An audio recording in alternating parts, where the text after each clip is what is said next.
Hey, how's it going? Not gonna lie, I think I'm actually getting the hang of this whole manifesting piece and trusting my intuition thing. I actually wrote this episode script last week. I had the whole thing planned, and then my feeling shifted. Suddenly, that script didn't feel like me anymore. So, instead of sticking to the plan, I'm gonna speak from where I am, not where I was. And where I am right now. It's softer, it's clearer, it's not about holding on, but understanding. Today's episode is still about love, the complicated, messy kind. And it's still about family, but this time I'm seeing it through a different lens. My dad was the unpredictable one. Some nights, he'd stumble through the door full of love, hugging me, saying he missed me, but always with the smell of alcohol.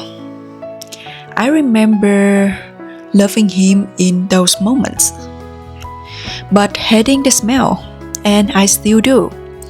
Maybe it's no surprise that now I don't drink. But those sweet moments, they never lasted. The mood would shift. The air would tighten.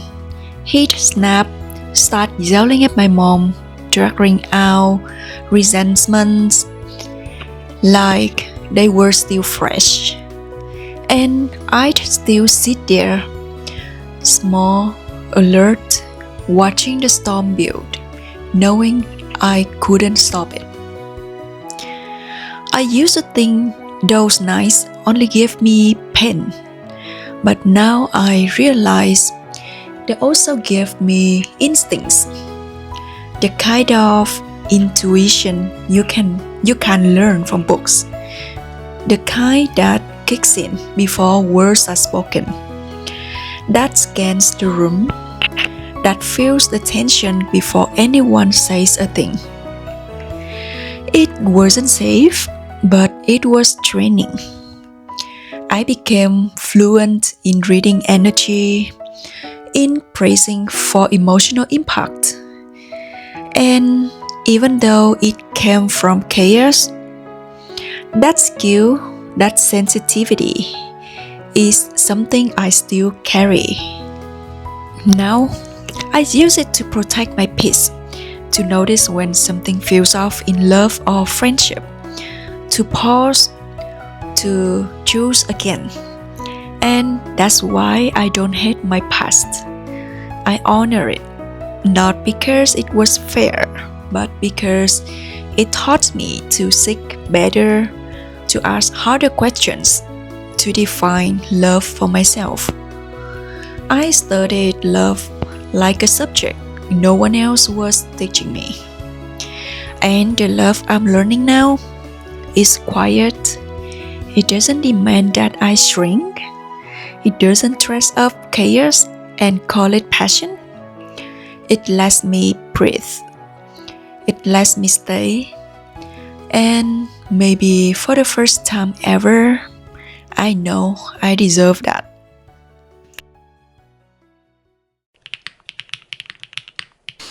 For a long time, I thought staying quiet made me strong. Like if I didn't react, didn't cry, didn't say what I needed, I was being the mature one. But the truth, I wasn't being strong. I was just scared. Scared of becoming the person who yelled. Scared of being too much. I'm scared that if I spoke up, love would live. So I got good at tiptoeing, at swallowing my feelings, at walking away before things got loud. Not because I didn't care, but because I couldn't handle it. And somewhere along the way, I started thinking that love meant silence and sacrificing. That peace only existed when I disappeared a little.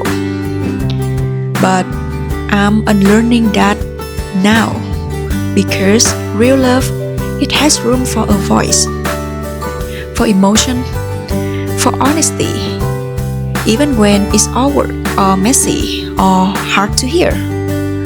I don't need to perform love anymore. I just want to live it. That means asking for what I need even when my voice shakes. Saying that hurt me without feeling guilty for saying it. Setting boundaries, not to punish anyone, but to protect the peace that I've worked so hard to build. The love I want now is not fireworks and tension and guessing games. It's soft, clear, steady.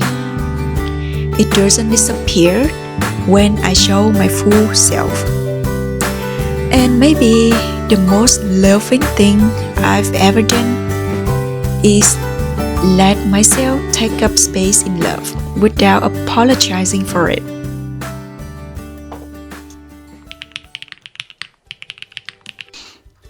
I'm still figuring it all out, still learning, still healing, but I can say this with honesty. I'm in love with who I'm becoming. This journey hasn't been about fixing myself. It's about remembering the version of me who knew her worth before the world taught her to doubt it. Before I started confusing survival with strength. Before I thought disappearing was the way to stay loved. Now, I don't cling, I don't chase, I don't beg for love that feels unsafe. I know what peace feels like now, and I won't trade it for chaos just to feel needed. I still honor where I came from, but I don't need to repeat it. I can love the people who hurt me and keep my distance. I can hold compassion in one hand and boundaries in the other. That's what freedom looks like to me now. Not forgetting, not pretending it didn't happen, but forgiving and choosing to move forward with softness. This damn love is not perfect, but it's my journey. And the way I hold it now with clarity, gentleness, and care, that's the real transformation. If you are somewhere in the middle of your own healing, wondering if it gets better, I hope this reminds you it can. And if it already has, I'm really glad we made it here together. Thank you for listening.